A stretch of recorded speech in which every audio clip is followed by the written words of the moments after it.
अब हम DGS approach का सहारा लेते हैं, यानी कि ड्रीम गोल स्ट्रेटजी एक्शन। तो सबसे पहले आता है ड्रीम यानी कि इंश्योरेंस लेने के लिए एक स्ट्रॉन्ग रीजन वाई। तो दोस्तों, लाइफ इंश्योरेंस लेने से पहले हमें अपने आप से एक ऑनेस्ट क्वेश्चन पूछना होगा, लाइफ इंश्योरेंस लेने का हमारा अल्टीमेट पर्पज क्या है? हम लाइफ इंश्योरेंस लेकर आखिर हासिल क्या करना चाहते हैं? तो इसका सीधा सा उत्तर है, किसी को भी लाइफ इंश्योरेंस करवाने की आवश्यकता इसलिए है ताकि दुर्भाग्यवश मृत्यु होने के उपरांत उसके परिवार को अपना गुजर बसर करने, लोन्स रीपेमेंट, बच्चों की पढ़ाई और शादी के लिए एक अच्छी खासी अमाउंट मिल जाए। लाइफ इंश्योरेंस लेने की किसे जरूरत है और किसको नहीं? यदि परिवार के अर्निंग मेंबर की डेथ के कारण परिवार की इनकम बंद हो सकती है और उसका असर बच्चों की पढ़ाई, मैरिज, घर बनाने या अन्य ऐसे ही बेसिक नीड्स के लिए होने वाले खर्चों पर पड़ता है, तो उस अर्निंग मेंबर के परिवार को जरूर एक अच्छे खासे अमाउंट की जरूरत होगी। इसलिए ऐसे व्यक्ति को जिसके ऊपर उसका पूरा परिवार डिपेंडेंट है, उसको लाइफ इंश्योरेंस जरूर लेना चाहिए और उसे प्योर टर्म इंश्योरेंस लेना चाहिए, क्योंकि प्योर टर्म इंश्योरेंस में बाकी इंश्योरेंस पॉलिसीज के कंपैरिजन में काफी कम प्रीमियम में कई गुना अधिक का कवरेज मिलता है। तब यहाँ पर यह प्रश्न उठता है कि लाइफ इंश्योरेंस पॉलिसी किसे नहीं लेनी चाहिए? तो यदि किसी के परिवार के अर्निंग मेंबर की डेथ होने की दशा में उसके परिवार का खर्चा बिना किसी रुकावट के चल सकता है, उन लोगों के पास इतना सफिशिएंट पैसा है जिससे परिवार के सारे खर्चे पहले की तरह ही कंटिन्यू रह सकते हैं, तो ऐसे लोगों को लाइफ इंश्योरेंस लेने की कोई जरूरत नहीं। अब डिस्कस करते हैं कि लाइफ इंश्योरेंस क्यों इंपॉर्टेंट है। पॉलिसी लेने के कुछ मेजर बेनिफिट्स इस तरीके से हैं। Benefit number 1, financial security. Life insurance policy का प्राइमरी बेनिफिट है किसी भी दुर्घटनापूर्ण घटना के मामले में पॉलिसी होल्डर के परिवार को लॉन्ग टर्म फाइनेंशियल स्टेबिलिटी देना। यदि सोचो पॉलिसी होल्डर की मृत्यु हो जाती है, डेथ हो जाती है, तो पॉलिसी होल्डर के नॉमिनी को अपना फ्यूचर सिक्योर करने के लिए एक मुश्त यानी कि लमसम अमाउंट मिल जाएगी, जिससे कि डिपेंडेंट्स को किसी और पे डिपेंडेंट होने की आवश्यकता नहीं रहेगी। Benefit number 2, guaranteed returns. कई लाइफ इंश्योरेंस प्लान इस बात की गारंटी देते हैं कि आपको एक फिक्स्ड अमाउंट एक फिक्स्ड पीरियड के बाद मिलेगी ही मिलेगी, अगर पॉलिसी होल्डर ने लाइफ इंश्योरेंस पॉलिसी के सभी टर्म्स एंड कंडीशंस को फुलफिल किया हो। Benefit number 3, wealth creation, provided if the type of plan is savings cum life coverage plan. Benefit number 4, tax benefits यानी इनकम टैक्स एग्जम्पशंस। तो दोस्तों, policy holder payment किए गए प्रीमियम पर income tax act 1961 की section 80C के under 1.5 lakh रुपए तक की टैक्स एग्जम्पशन का बेनिफिट ले सकता है।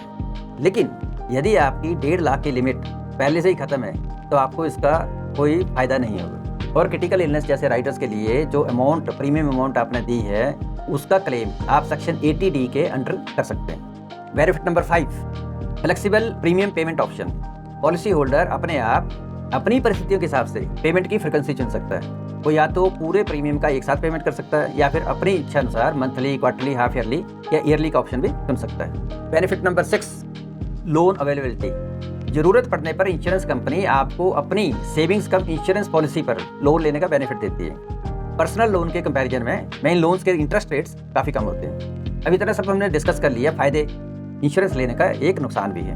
तो सबसे बड़ा नुकसान ये है कि आपको इंश्योरेंस पॉलिसी के लिए अपनी जेब से, अपने पॉकेट से पैसा देना पड़ता है। तो दोस्तों, हमें उम्मीद है कि अब तक का वीडियो इन्फॉर्मेटिव रहा है। यदि ऐसा है तो लाइक का बटन दबाएं ताकि हम आपके लिए इसी तरीके के रिसर्च और डेटा पर आधारित वीडियो लाते रहें और आपको फायदा होता रहे। तो friends, so far we have covered insurance purpose section. Now let's discuss the goal section, which means how much insurance cover is okay. आपके सूटेबल बजट में कितना लाइफ इंश्योरेंस कवर लेना चाहिए? तो दोस्तों, एक्चुअली होता क्या है कि life insurance policies policy holder की डेथ की स्थिति में एक इनकम रिप्लेसमेंट के तौर पर काम करती हैं और आपके परिवार को फाइनेंशियल प्रोटेक्शन और फाइनेंशियल सेफ्टी देती हैं। इसलिए इंश्योरेंस पॉलिसी का कवर अमाउंट आपकी premium paying capacity, age, number of dependent members, responsibilities, loans और परिवार की जरूरतों के हिसाब से डिसाइड करनी चाहिए। इसलिए मेरी सलाह है कि आइडियल कवर अमाउंट चूज करने के लिए आपको सभी प्रैक्टिकल फैक्टर्स का एनालाइज करना चाहिए। कवर सेलेक्ट करने के लिए फैक्टर नंबर 1, बजट ब्रैकेट, आपकी पॉकेट का साइज। तो दोस्तों, ये बड़ा ही जरूरी और ध्यान देने वाला पॉइंट है। सबसे पहले तो आप ये डिसाइड कर लें कि आपकी जो प्रेजेंट इनकम है उसका कितना का हिस्सा आप इंश्योरेंस प्रीमियम भरने के लिए आराम से अफोर्ड कर सकते हैं। जब ये फिगर आपको पता चल जाएगा तो उसके हिसाब से आप टर्म यानी कितनी एज तक और उस प्रीमियम अमाउंट पर मैक्सिमम कितना इंश्योरेंस कवर अवेलेबल होगा ये चूज कर सकते हैं। इसलिए ऐसा प्लान चूज करें जिसका प्रीमियम अमाउंट आपके बजट से मेल खाता हो। आप बिना किसी टेंशन के प्रीमियम पेमेंट्स को ड्यू डेट पर भर सकते हो, क्योंकि यदि कभी भी आप प्रीमियम का पेमेंट करना बंद कर देते हैं तो आपका लाइफ इंश्योरेंस कवर खत्म हो जाता है। तो आप ऐसा भी कर सकते हैं कि अगर अभी आप ज़्यादा प्रीमियम अफोर्ड नहीं कर सकते तो एक छोटी टर्म के लिए यानी 10-15 साल के लिए एक बड़ा कवर ले लो, क्योंकि इंश्योरेंस की टर्म को कम करने से आपको प्रीमियम का अमाउंट भी कम भरना पड़ेगा और इंश्योरेंस कवर ज़्यादा अमाउंट का मिल जाएगा। तो दोस्तों, मेरी सलाह है कि यदि आपको टर्म वर्सेस कवर अमाउंट पर डिसीजन लेना हो तो ज़्यादा कवर अमाउंट को प्रायोरिटी दें, क्योंकि लाइफ अनसर्टेन है। बचे रहे तो इंश्योरेंस पॉलिसी और परचेज करने का चांस होगा, लेकिन कोई भी अनहोनी बीच में ही हो गई और परिवार को बहुत कम पैसे मिले क्योंकि आपने कवर ही कम लिया था, तो इंश्योरेंस का पर्पज ही फेल हो गया। और 10-15 साल के बाद जब आपकी अफोर्डेबिलिटी बढ़ जाए तो एक और इंश्योरेंस पॉलिसी ले लें, अपना लाइफ कवर ज़्यादा कर लें। इससे आप फिलहाल अननेसेसरी बर्डन से बच जाओगे और अपने परिवार को फाइनेंशियल प्रोटेक्शन भी दे पाओगे। Factor number 2, age factor. Up to what age shall we get insured. ध्यान रखें कि आपके लाइफ कवर की वैलिडिटी कम से कम 65 साल की उम्र तक हो, क्योंकि जनरली स्पीकिंग 65 साल की एज होने तक आपके डिपेंडेंट के प्रति जिम्मेदारी लगभग खत्म हो जाती है। तब तक आज के डिपेंडेंट बच्चे बड़े और इंडिपेंडेंट हो चुके होंगे, सेटल हो चुके होंगे और वो अपना लाइफ इंश्योरेंस खुद ले सकते हैं। तो हमने इंश्योरेंस तो इसलिए लिया था ताकि कुछ हो जाए तो बच्चों की पढ़ाई, उनकी मैरिज और ये दूसरे खर्चे निकल आए। अब वो चूंकि बड़े हो चुके हैं तो अपने खर्चे खुद संभालें। लेकिन फ्रेंड्स, यहाँ पर मैं ये चीज़ एज्यूम कर रहा हूँ कि 65 साल की उम्र तक आपने सफिशिएंट अमाउंट को सेव कर लिया होगा, इसलिए इससे ज़्यादा एज का कवर नहीं लेना चाहिए, क्योंकि जितने ज़्यादा टर्म या साल का इंश्योरेंस आप लेंगे उसी के हिसाब से आपका प्रीमियम अमाउंट भी बढ़ता जाए। नौकरी पेशा लोगों को ऐसी लाइफ इंश्योरेंस पॉलिसी चुननी चाहिए जिसका सारा का सारा प्रीमियम पेमेंट वो 60 या रिटायरमेंट एज तक खत्म कर सकें, क्योंकि रिटायरमेंट के बाद रेगुलर इनकम आना बंद हो जाती है। तो इंश्योरेंस प्रीमियम के अमाउंट भरना आपकी जेब पर बर्डन ही होगा। प्रीमियम पेमेंट 60 साल तक और कवर की वैलिडिटी कम से कम 65-70 साल की।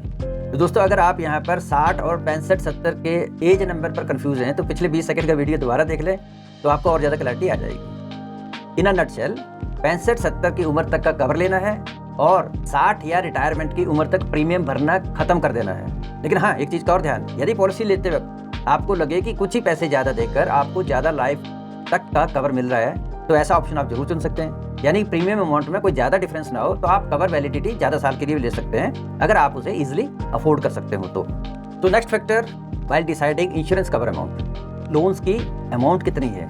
देखिए, पॉलिसी होल्डर की डेथ के बाद उनका परिवार education loan, vehicle loan, credit card और पर्सनल लोन्स का पेमेंट करने के लिए इंश्योरेंस इनकम का यूज़ कर सकता है। इसलिए ऐसा लाइफ इंश्योरेंस कवर जरूर चुनें जिससे कि सारे के सारे पेमेंट एक साथ हो सकें और इतना सफिशिएंट पैसा परिवार के पास जरूर बच जाए कि वो एक लंबे समय तक अपने जीवन को अच्छे ढंग से चला सकें और उनके पास खुद स्टैंड होने का वक्त मिल जाए। इसलिए लाइफ इंश्योरेंस ऑप्शंस की ऑनलाइन जांच करना इंपॉर्टेंट है, क्योंकि पॉलिसीज कई टाइप की अवेलेबल हैं। तो हमेशा देखा देखी प्लान नहीं लेना है, हमेशा अपने परिवार, अपनी उम्र और अपने ज़रूरत के हिसाब से, अपने बजट के हिसाब से प्लान चूज़ करना है, चाहे कहीं से भी लें। अब यहाँ पर मैं ये बताना चाहूँगा कि क्या ये अच्छा नहीं होगा अगर कोई प्रोफेशनल आपकी ज़रूरतों के अनुरूप एक टर्म प्लान चुनने में आपकी हेल्प कर सके, और वो भी बिना खर्च के। इसका सोल्यूशन है डिटो।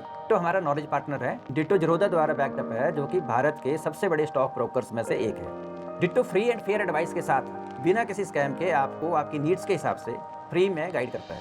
चाहे आपकी एग्जिस्टिंग पॉलिसी को बदलने के बारे में कोई बात हो या नई पॉलिसी खरीदने के बारे में, आप डिटो के एक्सपर्ट से बात कर सकते हैं। और ये बहुत ही सिंपल है, बस आपको उन्हें कॉल करना होगा और आप व्हाट्सएप पर मैसेज भी डाल सकते हैं। डिटो एक्सपर्ट्स आपके कन्वीनियंट टाइम पर आपको कॉल करेंगे और यदि इस प्रोसेस में आप उनसे इंश्योरेंस लेते हैं तो आपकी क्लेम प्रोसेस में भी वो मदद करते हैं। और डिटो के बारे में अगर आप और जानना चाहते हैं और डिटो के साथ में एक फ्री एडवाइस कॉल बुक करना चाहते हैं तो डिस्क्रिप्शन और पिन कमेंट में आपको लिंक मिल जाएगा। इंश्योरेंस खरीदना है या नहीं खरीदना है, ये पूरी तरीके से आपका डिसीजन होगा, आपका निर्णय होगा। अब हम वीडियो के नेक्स्ट पॉइंट पर चलते हैं। तो दोस्तों, ऐसे ही पर्सनल फाइनेंस और पर्सनल इंप्रूवमेंट के टॉपिक्स पर और ज़्यादा इन्फॉर्मेशन के लिए आप वीडियो की इस प्लेलिस्ट से अपना फेवरेट टॉपिक चुनें। तो आइए मिलते हैं आपके चुने गए टॉपिक पर अगले वीडियो में।